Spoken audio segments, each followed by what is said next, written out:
Okay, verbs. We're going to talk about verbs. Copy the title. What about verbs? What do we care about verbs for the SAT? So, verbs, first of all, describe an action or a state. There's a list called stative verbs. We're going to see the difference in a moment. And they usually follow the subject. Emphasis on usually. Copy that if you have to copy. We're going to talk about the verb phrase. Just like we have noun phrases, we also have verb phrases. So the verb phrase is the main verb plus any auxiliaries that the verb may have. So when you have a compound verb like he is going to the party, so going will be the main verb and is will be the auxiliary, or he has gone to the party, gone will be the main verb, has will be the auxiliary, but all of that is the verb phrase, so all of that will be the verb. Now, what do we care about the verb for the SAT?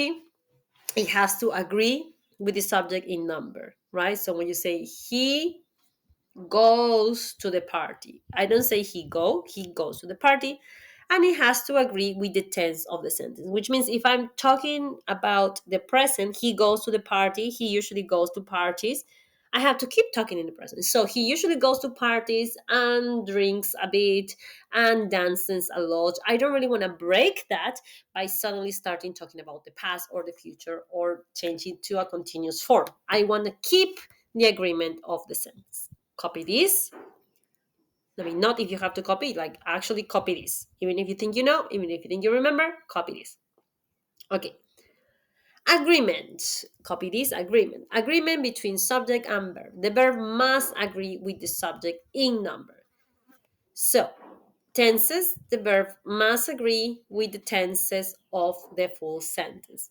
Now, pause the video right now, copy if you had to copy. I'm not going to overly explain. We don't need a big explanation of when to use which tense.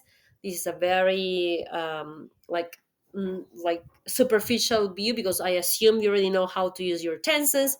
I'm just going to explain this a bit. So, simple present are for habitual actions. So, he walks to school every day. Simple past are for a specific moment in the past. So, he walked to school yesterday. When? Yesterday, a specific moment. Simple future will be for the future. That's it. Pause if you need to pause. Progressive forms. Present progressives are for things in the present that are going on. So, things that are happening right now. Past progressive, he was walking for continuous things that were going on in a specific moment in the past, what something else was going on. Future progressive, things that will go on in the future. Pause if you need to pause. Perfect tenses, present perfect talks about a thing that has occurred somewhere in the past until this moment. So he has walked to school many times, meaning up to this point in which I'm talking, this has happened. I don't know about the future, but this has happened. Past perfect is about how something happened before something else happened. So he had walked to school before you arrived, which means both things are in the past. This is why this is called the past of the past, because the past perfect occurs at a point in the past before another point that is also in the past of the moment in which I am speaking. Pause this, rewind this if you need to, but this has to be very, very clear. But again, it's not necessarily that you understand all the cases because that's not necessary for the SAT. Future perfect almost never happens in the SAT, but it's like in a moment in the future something will have happened. So he will have walked to school by this time tomorrow. So in the future, tomorrow at whatever time it is, there's an action that will already had happened. So after the moment in which I'm talking, but before a specific moment in the future. Again, this is almost never tested in the SAT. Okay, present simple. What do I care about present simple? In general, you use whatever knowledge you already have. So it's usually for regular actions, for general truth, and usually does not indicate the present time, except, and this is what we care about, except for these verbs. So these stative verbs, believe, understand, appear, indicate present time. So when I say I wake up at 6 a.m., I don't necessarily mean that at this moment I'm waking up. I mean, I generally usually wake up at 6 a.m. But when I say I believe, I do mean at this precise moment in which I am speaking, I have this belief. When I say I see, I mean at this specific moment I see this thing. Copy this if you have to copy. Again, my advice, especially for when you have list of verbs of rules, my advice is understand the reasoning behind it. Don't memorize lists. So If you understand that when you a stative verb is a verb that is in which you're not really performing an action, but it's more like you're describing something. When you see something, you could say, I'm performing the action of seeing. Well, you just have your eyes open, and just by having your eyes open, you get the information, visual information. You're not really performing anything. It's not like walking. You actually have to perform the action of walking, right? So if you understand the reasoning behind this, you will understand how to use these verbs. You can still pause and copy if you feel like you need to. No. Present progressive, present continuous, an action occurs in the moment. So John is eating dinner right now. Or an action occurs in the future. So I'm talking about predicting the future. So John is leaving tomorrow. So this is happening tomorrow, but we can still use the progressive form. But stative verbs almost never use progressive. So stative verbs, the verbs that I mentioned here, right?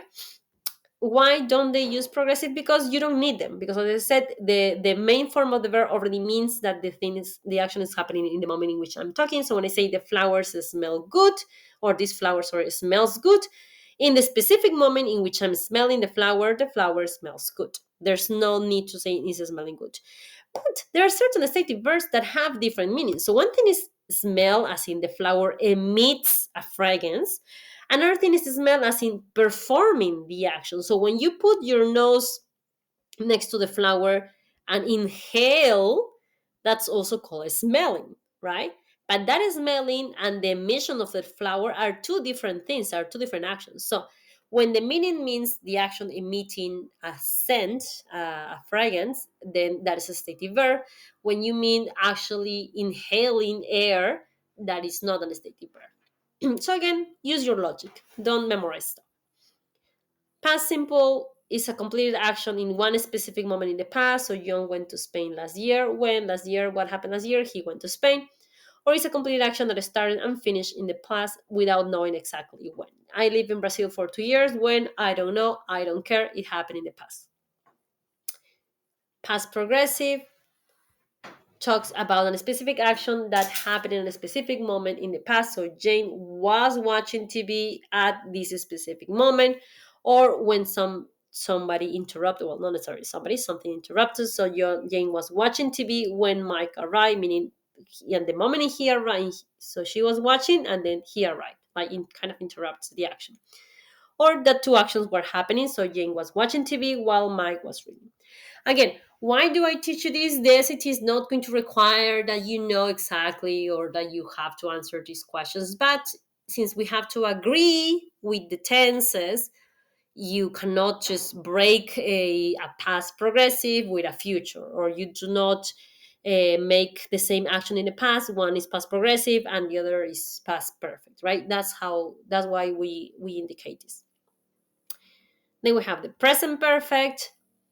An action happened an indefinite time in the past, so we don't know when. So I say, John has traveled around the world. When? I don't know, but I know that at the moment in which I'm speaking, he has already done this. Or an action that happened more than once. Josh has seen this movie 3 times. So when? I don't know, I don't care, but it happened more than once. Or that the action began in the past and is still occurring. John has lived in the house for the same house 20 years. Now, when I say still occurring, means at the moment in which I'm speaking. I cannot know about the future. Maybe I can say John has lived in the house for 20 years and is moving tomorrow, which means in the future, this action will stop occurring. But at the moment in which I'm speaking, this action can still go on. Okay, pause this, copy if you had to copy. Past perfect, as I said, is the past of the past. There's a long list here. I don't recommend that you copy. I recommend that you see it, that you read it, you understand it, and move on with your life. Basically, we just want an action that happened before another action in the past. So I say, John had gone to the store before he went home. So in your timeline, right, if I have my timeline, this is now, and all of before now is the past. So in the past, he went home, and before that, he went to the store. So it's the past of the past. Something that happened in the past of something that already also happened in the past of what I'm talking. Or an action continued for a time in the past but stopped before now. So Abdul has lived in New York for 10 years before he moved out. So I know this happened, but at the moment in which I'm speaking, he already moved out, also in the past of the moment in which I'm speaking. Okay, we're going to do some practice, some verb practice. Okay, I'm going to pause the video, You pause the video, solve this question, write down your answer, and we're going to analyze. Okay, so we're going to analyze everything just for the purpose of understanding. So we have in his 1963 exhibition Exposition of Music, Electronic Television, this is just the preamble. This is my subject. Korean American artist Nam Yoon Paik. So this is my subject. Now let's look for the verb. The verb will be show. This is the verb. What is the thing that he showed? Oh, he showed this.